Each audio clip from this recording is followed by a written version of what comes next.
A'udzu billahi minasyaitonir rajim. Bismillahirrahmanirrahim. Assalamualaikum warahmatullahi taala wabarakatuh. Muslimin yang dirahmati Allah Subhanahu wa taala, alhamdulillah. Pertama kita merafakkan kesyukuran kepada Allah Subhanahu wa taala yang mana dengan limpah rahmah dan izin daripada Allah Subhanahu wa taala kita masih dikurniakan dengan kesempatan waktu dan juga masa untuk terus dapat berada di atas muka bumi Allah Subhanahu wa taala ini. Mudah-mudahan kesempatan dan waktu yang masih Allah kurniakan di samping segala nikmat dan pemberian serta kurniaan-kurniaan yang begitu banyak membolehkan kita untuk terus melaksanakan apa yang telah pun menjadi tanggungjawab ataupun amanah yang telah pun diamanahkan oleh Allah Subhanahu wa taala, iaitu untuk kita beribadah kepada Allah Subhanahu wa taala. Mudah-mudahan ada di antara amalan ataupun kebaikan-kebaikan yang kita laksanakan akan diterima sebagai suatu amal yang soleh yang kita harap menjadi sebab ataupun punca untuk kita mendapat rahmat, keredaan dan keampunan daripada Allah Subhanahu wa taala, terutama di akhirat kelak insya-Allah. Baik, jadi pada malam ni kita nak sambung membincangkan sebahagian lagi daripada persoalan yang berkaitan dengan beberapa permasalahan yang terdapat di dalam perkara yang berkaitan dengan qada dan qadar Allah Subhanahu wa taala. Kita sedia maklum sebagai seorang yang beriman kepada Allah Subhanahu wa taala, maka kita wajib beriman di sana adanya persoalan yang disebut sebagai takdir Allah Subhanahu wa taala, ketentuan dan perlaksanaan apa yang telah pun ditentukan oleh Allah Subhanahu wa taala dalam setiap sudut kehidupan kita di atas muka bumi Allah Subhanahu wa taala ini. Cuma di dalam persoalan yang kita sebutkan tadi, di sebalik kita dituntut untuk meyakini, di sebalik kita diwajibkan untuk beriman dengan perkara yang tersebut, maka kita juga dituntut untuk memahami dengan pemahaman yang sebenar-benarnya berkaitan dengan persoalan tersebut agar mudah-mudahan tidak tersilap pemahaman dan juga penerimaan kita tentang perkara yang berkaitan dengan persoalan qada dan qadar daripada Allah Subhanahu wa taala.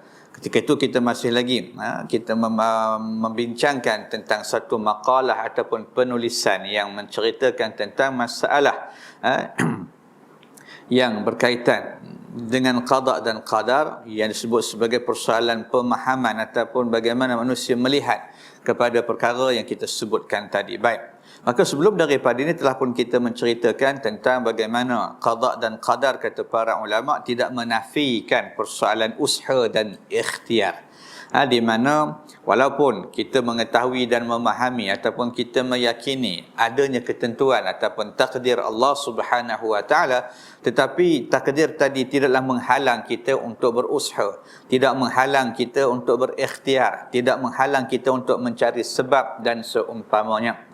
Kerana takdir tadi berkaitan dengan apa yang kita sebut sebagai sebab musabab, sebab dan kesan daripada apa yang kita lakukan. Seumpama contoh yang diberikan oleh pengarang ataupun penulis penulisan ini, bagaimana seorang yang asalnya yang lumpuh dan seorang yang buta yang sebelum ini hanya tidak melakukan apa-apa, hanya duduk diam, di mana mereka dibantu oleh seseorang, lalu pada satu hari orang yang selalu memberikan bantuan dan pertolongan meninggal dunia.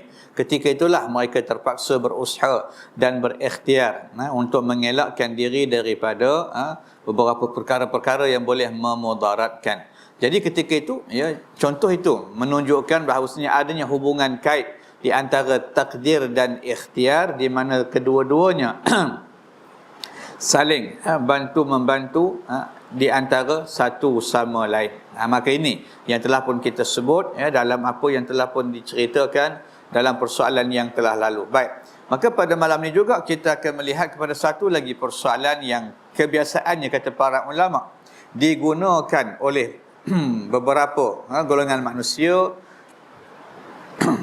dalam keadaan menjadikan takdir itu sebagai alasan untuk melakukan maksiat. Jadi ada manusia-manusia yang menyandarkan persoalan takdir dalam keadaan ketika mana dia melakukan maksiat kepada Allah Subhanahu wa taala. Maka di dalam muka surat yang ke-82 dalam penulisan di bawah tajuk takdir tidak boleh dijadikan alasan untuk melakukan maksiat. Maka Ali Al-Tantawi menjelaskan bahawa takdir juga dijadikan alasan oleh sebahagian manusia bagi melepaskan diri daripada kesalahan ketika mana melakukan maksiat. Maka ini juga kata para ulama merupakan sebahagian daripada perkara yang dilakukan oleh sebahagian manusia. Bila mana mereka melakukan maksiat, melakukan penderhakaan, melakukan perkara yang berdosa, lalu untuk mengelakkan diri daripada dikenakan hukuman ataupun dikenakan tindakan, maka mereka menyandarkan perbuatan mereka tadi kepada takdir yang telah pun ditentukan oleh Allah Subhanahu wa taala. Sebagai contoh, apabila ditanya kepada mereka kenapa melakukan perbuatan zina, maka mereka menjawab kerana takdir menetapkan begitu. Maka mereka meletakkan kesalahan pada takdir Allah Subhanahu wa taala.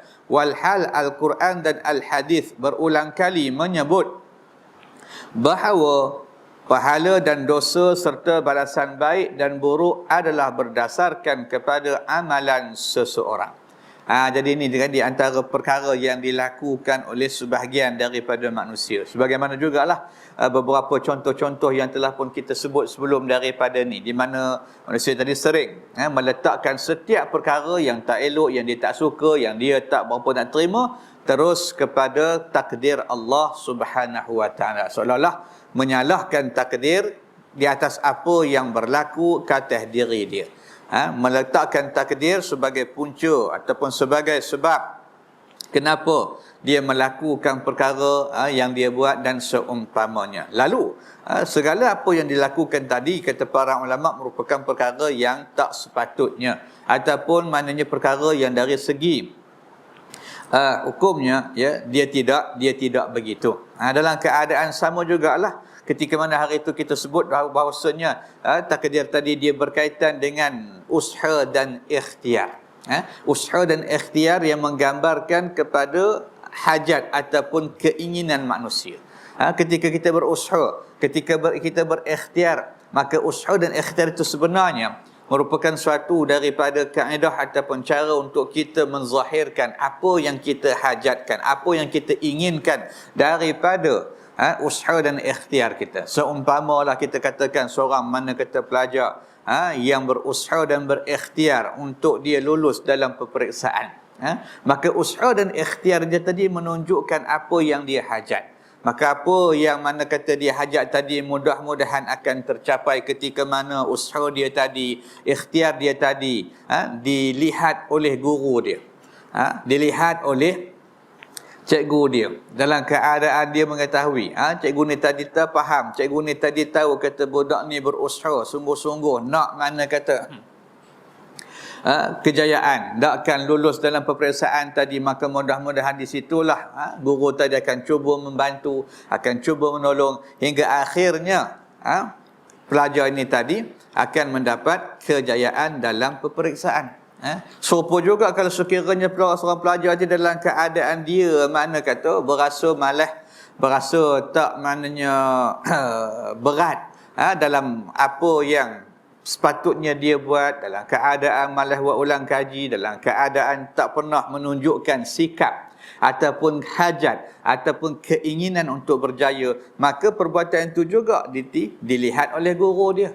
Lalu ketika itu dalam keadaan dia pun tidak memberikan sesuatu, dia pun tidak maknanya menyatakan ataupun melihatkan kesungguhan dia, maka guru tadi pun dalam keadaan membiarkan sajalah dia dalam keadaan yang akhirnya berhadapan dengan kegagalan dan seumpamanya. Jadi dalam keadaan pelajar ni tadi nak menyalahkan terus ustaz dia, guru dia, cikgu dia, dalam keadaan mengatakan cikgu tadi sengaja tak nak meluluskan dia dalam periksa, sengaja menggagalkan dia dalam peperiksaan, maka apa yang dia sebut tadi tentulah tak boleh diterima. Itulah perumpamaan mana kata kita dengan takdir tadi. Bila mana kata usaha dan ikhtiar tadi merupakan sesuatu yang kita zahirkan, sesuatu yang kita gambarkan untuk kita mendapat apa yang kita inginkan. Kalau sekiranya kebaikan, maka kita berusaha ke arah mana kata mencapai kebaikan. Dan kalau sebaliknya, maka kita berusaha mana kata untuk mendapat sesuatu yang kita hajat. Maka ketika itu mudah-mudahan disitulah adanya bantuan daripada Allah Subhanahu Wa Taala hingga akhirnya maka kita mendapat apa yang kita hajatkan dengan izin daripada Allah Subhanahu Wa Taala. Maka ketika mana perkara itu berlaku, perkara itu mana kata ada, maka ketika itu juga kita tidak boleh menjadikan takdir tadi sebagai punca 100% ketika mana kita cuba mengelak diri kita daripada dikenakan hukuman akibat daripada kita melakukan kemaksiatan ataupun penderhakaan kepada Allah Subhanahu Wa Taala. Kerana antaranya Quran dan Al-Hadis berulang kali menyebut bahawasanya pahala dan dosa tadi berserta perbuatan baik dan buruk adalah berdasarkan kepada amalan. Amal tu masuk kata usaha dan ikhtiar kita. Hidup di atas muka bumi ni, kita berusaha mendapat keredaan, nak mencari kerahmatan, nak mencari keampunan daripada Allah Subhanahu Wa Taala. Usaha cara mana? Cara kita melakukan kebaikan. Ini usaha kita lah. Maka mudah-mudahan Allah permudahkan. Mudah-mudahan Allah memberikan maknanya petunjuk dan hidayah, membimbing, menunjuk jalan hingga akhirnya kita dapat apa yang kita hajatkan insya-Allah dengan izin Allah. Tapi dalam keadaan kalau sekiranya kita membiarkan diri dalam keadaan sesat, maka ketika itulah yang Allah sebut dalam Quran, innallaha la yahdil qaumal zalimin. Allah tidak memberikan petunjuk, bimbingan, hidayah dan sebagainya kepada mereka yang dalam keadaan zalim. Kenapa? Kerana usaha dia tadi menunjukkan bahawasanya dia selesa dalam keadaannya macam itu. Dalam dia selesa dalam keadaan mana kata tidak berusaha nak mencari rahmat dan juga keredaan daripada Allah Subhanahu Wa Taala. Jadi ketika mana ada hubung kait takdir dengan mana kata usaha dan ikhtiar tadi, maka ketika itulah tak boleh kita nak menjadikan alasan bahawasanya ketika mana kita didapati bersalah, melakukan sesuatu maknanya perkara yang tak elok, yang tak baik, lalu kita meletakkan bahawasanya perkara ini disebabkan takdir Allah Subhanahu Wa Taala. Terus kita meletakkan kesalahan tadi kepada takdir Allah Subhanahu Wa Taala. Baik itu yang disebut dalam persoalan yang kita nyatakan tadi. Maka sebagai contoh, orang yang berzina tidak mengetahui apa yang tertulis di Lauh Mahfuz. Dia hanya mendakwa tanpa bukti dan berbohong bahawa dia ditakdirkan melakukan zina, lalu dia berzina kononnya untuk memenuhi tuntutan takdir. Sebenarnya dia berzina hanya kerana menurut hawa nafsu dan godaan syaitan, walaupun dia sedar bahawa kalau dia ingin perbuatan tersebut boleh dihindari olehnya. Maka ini persoalan yang disebutkan oleh para ulama. Yang keduanya masalahnya kita tak boleh nak meletakkan terus persoalan takdir tadi. Kerana apa? Kerana kita tak tahu apa yang tertulis di Lauh Mahfuz. Betul lah, Allah telah pun menetapkan sesuatu perkara, dan bila sampai kepada waktu dan masanya, maka perkara tadi akan dilaksanakan, akan di mana kata tunaikan oleh Allah Subhanahu Wa Taala. Cuma tidak ada manusia, tidak ada siapa pun di kalangan kita yang mengetahui apa yang Allah telah maknanya tuliskan di Lauh Mahfuz. Jadi tentulah kalau sekiranya kita tidak mengetahui perkara itu, lalu bagaimana kita nak meletakkan satu alasan bahawasanya apa yang kita lakukan ini kita terus sandarkan kepada takdir Allah Subhanahu Wa Taala. Maka ini tentulah mana kata hanya menunjukkan bahawasanya kita mendakwa sesuatu tanpa bukti dan kita berbohong dalam apa yang kita sebut, apa yang kita dakwakan. Kerana kaitan tadi, kerana kalau sekiranya manusia tadi maknanya dia ingin, maknanya mengelak daripada keburukan, maka dia dapat melakukan perkara tadi dengan dia berusaha dan berikhtiar. Namun ketika mana dia turut juga godaan syaitan, dia turut juga desakan hawa nafsu dia, maka ketika itulah dia akan melakukan maksiat ataupun melakukan apa-apa perkara yang merupakan perkara yang dilarang oleh Allah Subhanahu wa taala. Baik. Maka alasan seperti ini kata para ulama telah lama digunakan oleh kaum musyrikin sebagaimana yang dirakamkan oleh Al-Quran dalam surah Al-An'am pada ayat yang ke-148. Satu lagi persoalan kenapa kata perkara ni tak boleh, kerana ini sikap golongan musyrikin.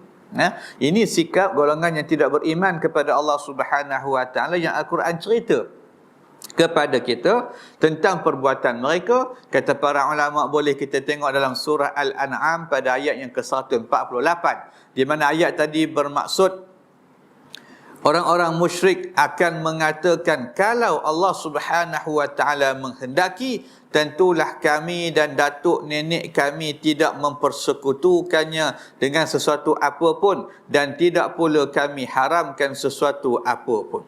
Maka itu apa yang mereka sebut dalam keadaan meletakkan takdir Allah. Bukan mereka tak nak beriman, bukan mereka tak nak mana kata mengakui keesaan Allah, tapi seolah-olah ayat yang tadi menunjukkan bahawasanya mereka mengatakan Allah dah takdirkan kami dan nenek moyang kami dalam keadaan yang macam ini. Dalam keadaan tak beriman, dalam keadaan mensyirikkan Allah Subhanahu wa taala, dalam keadaan mempersekutukan Allah Subhanahu wa taala. Baik. Lalu ayat yang seterusnya mematahkan hujah mereka tentang persoalan yang tersebut, di mana dalam firman yang seterusnya Allah menyatakan dalam apa yang bermaksud, adakah kamu mempunyai sesuatu keterangan yang berdasarkan ilmu supaya kamu dapat tunjukkan kepada kami? Tiadalah kamu menurut melainkan sangkaan kamu semata-mata, dan kamu pula tidak lain melainkan hanyalah berdusta. Maka Allah mengatakan kalau sungguh mana kata apa yang mereka katakan, maka Allah suruh mereka bawa bukti. Bawa mana kata satu bukti, satu kenyataan yang jelas menunjukkan apa yang mereka dakwa tadi benar-benar sebagaimana yang mereka katakan. Lalu Allah kata, apa yang kamu katakan tidaklah lain melainkan sangkaan, melainkan apa yang kamu rasa, dan kamu pula tidaklah lain melainkan hanya melakukan pembohongan dan pendustaan. Jadi sikap manusia tadi yang mengelak diri, yang mana kata menyandarkan sesuatu perkara kepada takdir semata-mata, mereka hanyalah melakukan pendustaan dan pembohongan. Maka Al-Quran menemplak perbuatan mereka kerana sebenarnya mereka tidak mengetahui adakah mereka ditakdirkan melakukan perbuatan syirik atau tidak, hingga mereka boleh mendakwa seperti yang mereka dakwakan. Adakah mereka telah cuba untuk beriman tetapi tidak berjaya? Maka gitulah dalam keadaan ushur tadi, ushur dan ikhtiar tadi. Jadi dalam keadaan maknanya takdir tadi tidak boleh kita letakkan sepenuhnya atas dijadikan sebagai alasan, terutama dalam keadaan kita nak mengelak diri daripada dikenakan tindakan ketika mana kita melakukan maksiat ataupun mengingkari perintah Allah dan seumpamanya. Baik. Maka menyambung persoalan ini, Afif Abdul Fattah Tabarrah menjelaskan, Al-Quran menegaskan bahawa balasan buruk yang menimpa orang musyrikin itu adalah disebabkan oleh perbuatan jahat yang mereka lakukan. Jika perbuatan jahat itu hasil paksaan Allah Subhanahu wa taala, niscaya mereka tidak akan dihukum.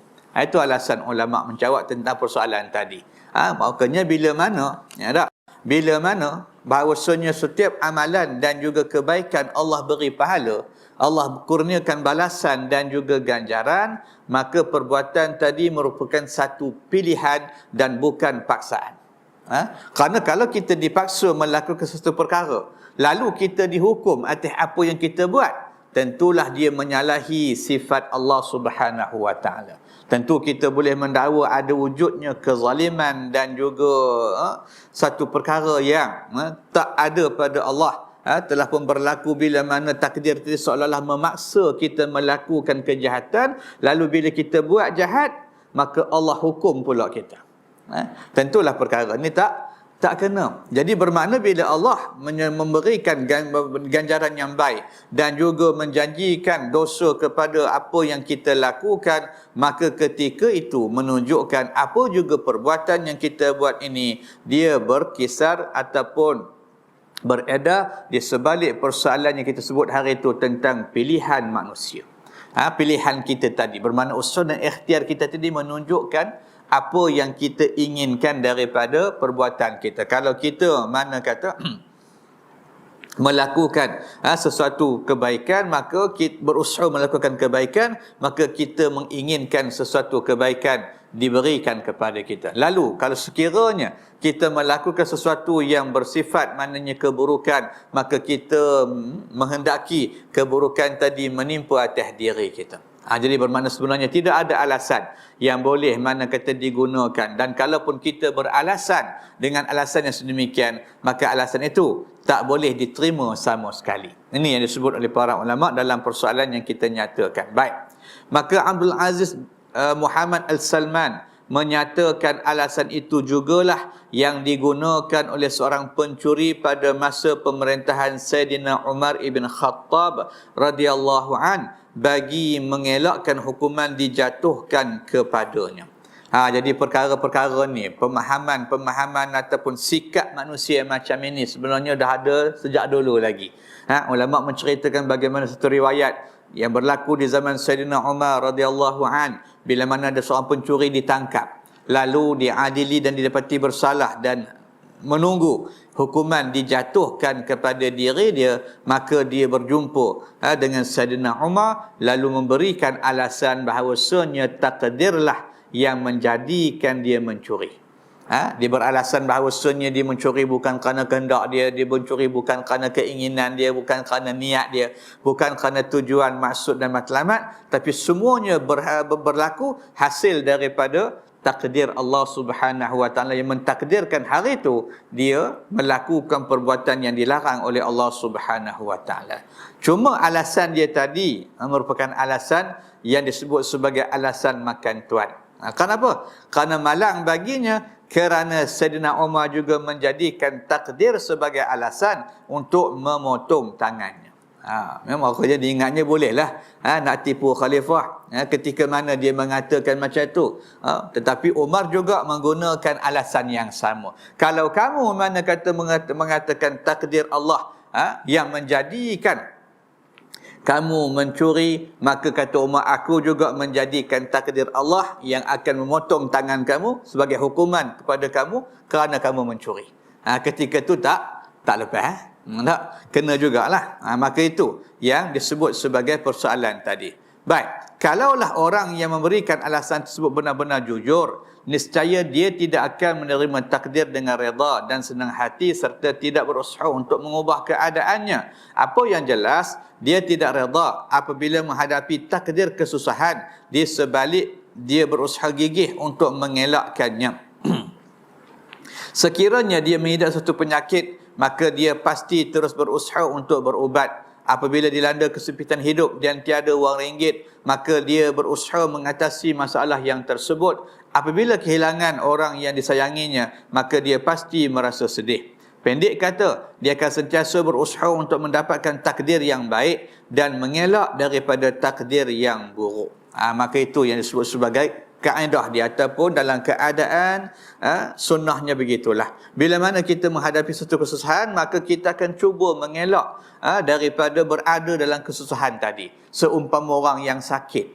Sakit ni benda yang semua orang tanda. Semua orang kalau boleh nak sihat. Maka bila kata kita sakit, kita cuba mengelak, mengeluarkan diri kita, mengubah keadaan diri kita daripada sakit dengan mencari sebab untuk kita sihat. Antaranya makan ubat, pergi jumpa doktor dan sebagainya. Itu keadaan orang biasa. Ataupun kita berada dalam keadaan kesempitan hidup, ataupun tiada sesuatu yang boleh kita gunakan untuk meneruskan, untuk mana kata meneruskan kehidupan, maka kita akan berusaha bersungguh-sungguh untuk mengeluarkan diri daripada kesempitan yang ada itu. Jadi bermakna manusia tadi sebenarnya akan sentiasa berusaha untuk mendapatkan takdir yang baik dan mengelakkan diri daripada takdir yang buruk.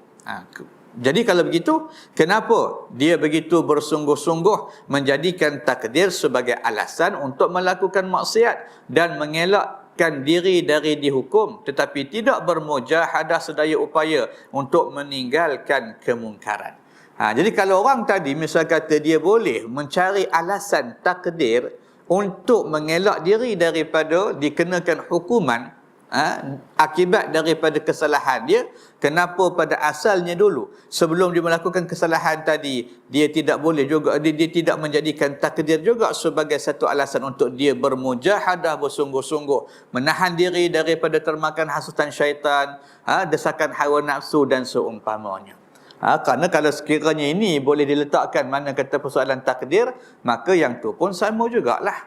Kerana sudutnya sama. Tak? Kerana perkaranya sama, kerana dia punya keadaannya serupa juga. Jadi kalau sekiranya yang ini kita boleh letakkan takdir, kenapa masa kita melaksanakan perkara itu, sebelum mana kata kita melakukan perkara tadi, maka kita tidak meletakkan takdir sebagai alasan untuk kita bermujahadah sedaya upaya tidak melakukan apa yang dilarang oleh Allah Subhanahu wa taala. Kenapa hari itu tidak meletakkan sebagai takdir dalam keadaan kita mengatakan hari ini Allah takdirkan kita bersungguh-sungguh melawan hawa nafsu kita, melawan desakan syaitan supaya kita tidak melakukan apa yang diharamkan oleh Allah Subhanahu wa taala. Kenapa bila kita kena tangkap, bila kita kena hukum, barulah ketika tu kita nak beralasankan kepada takdir Allah Subhanahu wa taala. Maka ini yang dikatakan oleh para ulama, perbuatan tersebut seolah-olah mempermain-mainkan balasan buruk yang dijanjikan kepada mereka yang melakukan maksiat. Seolah-olah sikap kita, tindakan kita, watak kita yang macam itu, yang meletakkan, yang menyandarkan takdir ketika mana ingin mengelak daripada dikenakan hukuman, maka perbuatan itu kata para ulama menunjukkan persoalan seolah-olah kita mempermain-mainkan balasan buruk yang dijanjikan oleh Allah Subhanahu wa taala. Sebab itu Ibn Qayyim dan Ibn Taymiyah rahimahumullah menegaskan bahawa mereka yang macam ini adalah makhluk yang paling keji, kerana ketika melakukan ketaatan mereka bersandarkan kepada pendapat Al-Qadariyah, tetapi apabila melakukan maksiat maka mereka pula bersandar kepada pendapat Jabariyah. Maka mereka lah musuh Allah Subhanahu wa taala. Mereka menjadi hamba kepada nafsu dan syaitan, walaupun mereka tahu dan dapat rasakan bahawa tiada sesiapa pun yang memaksa mereka untuk melakukan sesuatu perkara sama ada buruk ataupun baik. Maka ini yang disebut sebagai persoalan yang dinyatakan oleh para ulama.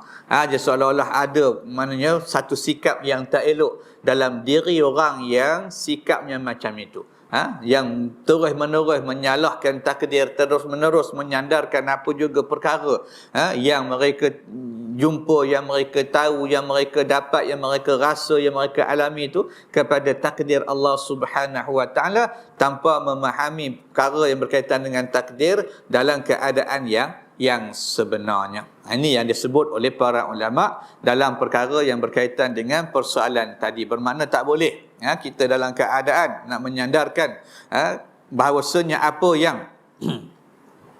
kita lakukan, terutama perkara yang disebut sebagai maksiat tadi, kepada takdir Allah Subhanahu wa taala semata-mata, kerana persoalan takdir tadi dia tak terlepas daripada persoalan usaha dan ikhtiar. Bermakna setiap apa yang kita buat tadi merupakan usaha dan ikhtiar kita. Kerana itulah Allah memberikan kurniaan dan balasan. Kerana itulah Allah memberikan pahala dan dosa. Kerana sifat perbuatan itu mirip ataupun berbentuk pilihan kita. Kalau kita pilih untuk melakukan sesuatu yang mendapat pahala, maka Allah beri pahala, dan kalau sekiranya kita pilih sesuatu untuk mendapat dosa, maka Allah akan kurniakan dosa. Kerana kalau sekiranya perbuatan kita tadi lebih bersifat kepada paksaan dan juga lebih bersifat kepada suatu maknanya perkara yang kita tidak boleh usaha dan ikhtiar, maka ketika itu tidak adalah tak persoalan yang kita sebut sebagai pemberian pahala dan dosa. Dah kita kena paksa. Tak macam orang kata buruh paksa, mana ada gaji. Tak ada gaji tak buruh paksa. Dan memang kita kena paksa. Jadi tak kena buat. Tapi dalam masalah orang kerja ni tadi, dia pilih, dia mari kerja ada gaji, dia tak mari kerja tak ada gaji. Tak? Itu konsep dia lah. Antara mana kata persoalan usaha dan ikhtiar dengan takdir tadi. Jadi ketika mana Allah menjanjikan pahala dan dosa, menunjukkan perbuatan kita bersifat pilihan dan bukannya paksaan. Jadi bila kita memilih untuk melakukan perkara itu, maka kenapa kita nak mengatakan Allah paksa kita melakukan perkara tersebut, ketika mana khususnya kita akan dijatuhkan hukuman kerana melakukan sesuatu perkara yang diharamkan oleh Allah Subhanahu Wa Taala. Tentulah benda ni tak kena. Dari segi adabnya pun orang kata tak ada adab. Tak ada mana kata adab dengan Allah Subhanahu Wa Taala. Baik. Kemudian kata para ulama lagi, ketika mana juga berkisar kepada persoalan yang berkaitan dengan takdir, tidak mana kata bertentangan dengan usaha dan ikhtiar, maka sedemikian jugalah takdir tidak bertentangan dengan konsep doa. Jadi ada juga orang kata mengatakan dalam keadaan mananya doa ni kalau kita doa pun tak guna, kata dia. Pasal apa? Pasal bila dah Allah tentukan sesuatu, takdirkan sesuatu, doa kita tak ada kesan apa-apa. Dia tak ada efek apa-apa pada takdir tadi. Jadi apakah perkara ni benar ataupun tidak? Maka ulama menjawab persoalan itu sebagaimana berikut. Adalah salah jika dikatakan bahawa doa tidak memberikan apa-apa kesan terhadap seseorang, kerana semua yang berlaku dan yang akan berlaku ke atas dirinya telah ditakdirkan oleh Allah Subhanahu Wa Taala. Kadang-kadang itu juga ada orang mengatakan, maknanya tak payahlah. Kita kata kenapa tak berdoa pada Allah, minta tolong. Apa kata dia?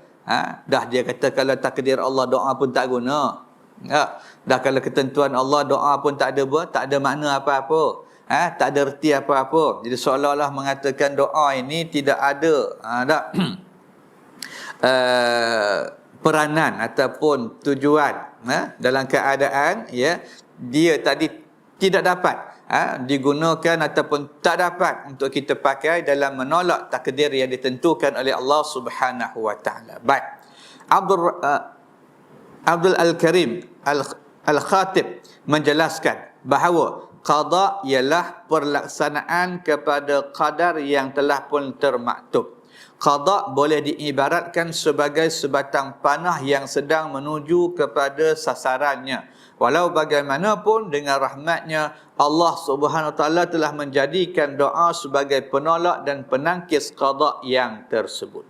Itu yang disebut oleh para ulama. Dalam keadaan kita kena faham apa ni? Qada itu qadar ialah pelaksanaan kepada qadar. Mana qada ni ketentuan. Allah tentukan ini akan berlaku pada sekian-sekian dalam ilmu Allah, dan berlaku tu kita sebut sebagai qada.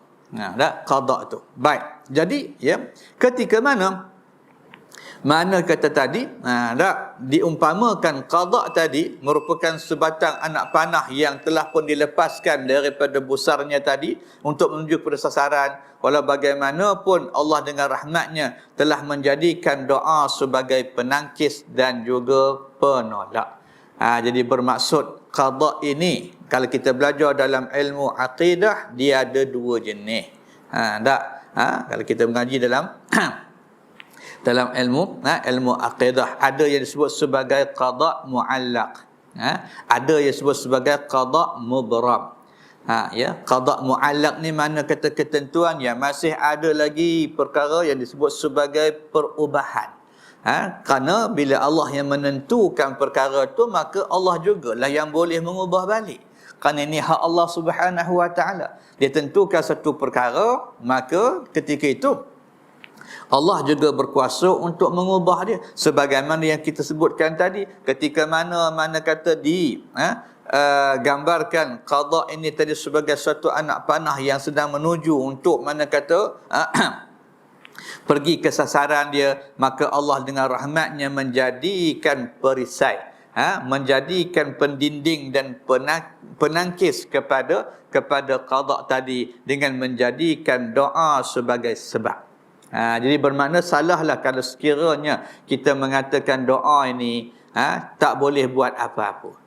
Dah kalau kita mana kata timpa sesuatu perkara, maka kita tak berdoa dengan alasan kata doa tadi tidak boleh memberikan kesan kepada qada dan qadar yang ditentukan oleh Allah Subhanahu wa taala. Sedangkan Nabi menyatakan dalam sebuah hadis yang menceritakan tentang persoalan tadi, yang Nabi kata apa? Wala yaruddul qada illa du'a. Bermaksud tiadalah sesuatu yang boleh menolak qada melainkan doa. Dan Nabi bersabda lagi dalam sebuah hadis yang berbunyi wad du'a'u yanfa'u mimma nazal wa mimma lam yanzil wa innal bala liyanzila fayatalaqahu du'a fayata'ajjalani ila yaumil qiyamah. Yang bermaksud sesungguhnya dan doa boleh memberikan manfaat terhadap apa yang telah pun diturunkan dan yang belum lagi diturunkan, dan sesungguhnya bala turun sedangkan doa menghadapnya, lalu kedua-duanya bergelut hingga ke hari kiamat. Maka dalam hadis ni jelas dalam keadaan Nabi menyatakan fungsi ataupun peranan doa dalam ketika mana mudah-mudahan doa tadi boleh membantu untuk kita mencari ketentuan yang lebih baik dan mengelakkan diri daripada ditimpa dengan sesuatu perkara yang tidak elok ataupun yang buruk. Jadi insya-Allah nanti kita akan sambung sebahagian lagi daripada apa yang disebut oleh para ulama dalam memahamkan kita tentang persoalan yang berkaitan dengan perbuatan berdoa ini. Kenapa kita juga disuruh untuk sentiasa berdoa kepada Allah Subhanahu wa taala. Dalam Quran banyak Allah menyatakan tentang persoalan yang berkaitan dengan doa-doa, yang mana ini merupakan salah satu daripada perkara yang menjadi tuntutan kepada diri kita yang mengaku beriman kepada Allah Subhanahu wa taala. Jadi mudah-mudahan Allah Subhanahu wa taala memberikan kesempatan untuk kita berkongsi penjelasan dan penerangan para ulama untuk kita memahami beberapa perkara yang berkaitan dengan persoalan qada dan qadar Allah Subhanahu wa taala. Mudah-mudahan dengan kita memahami perkara tadi, maka keimanan kita dalam sudut ini akan diterima oleh Allah Subhanahu wa taala insya-Allah. Jadi untuk itu sama-sama kita tangguh dengan tasbih kafarah dan suratul Asr. Subhanakallahumma wa bihamdika asyhadu an la ilaha illa anta astaghfiruka wa atubu ilaik. Bismillahirrahmanirrahim. Wal 'asri innal insana lafi khusr illa alladhina amanu wa 'amilus solihat wa tawasaw bil haqqi wa tawasaw bis sabr. A'udzu billahi minasy syaithanir rajim. Bismillahirrahmanirrahim. Alhamdulillahi rabbil alamin hamdan hamidin hamdan syakirin hamdan yuwafi ni'amahu wa yukafi'u mazida. Ya rabbana lakal hamdu kama yanbaghi li jalali wajhika wa 'azimi sultanik. Allahumma salli wa sallim ala Muhammad wa ala ali Muhammad. Allahumma ja'alna minal ladzina yastami'una al-qawl fayattabi'una ahsanahu. Wa sallallahu ala sayyidina Muhammad wa ala azwajihi wa dhurriyyatihi ajma'in. Subhana rabbika rabbil izzati amma yasifun. Wassalamun ala al-mursalin walhamdulillahi rabbil alamin. Assalamualaikum warahmatullahi taala wabarakatuh.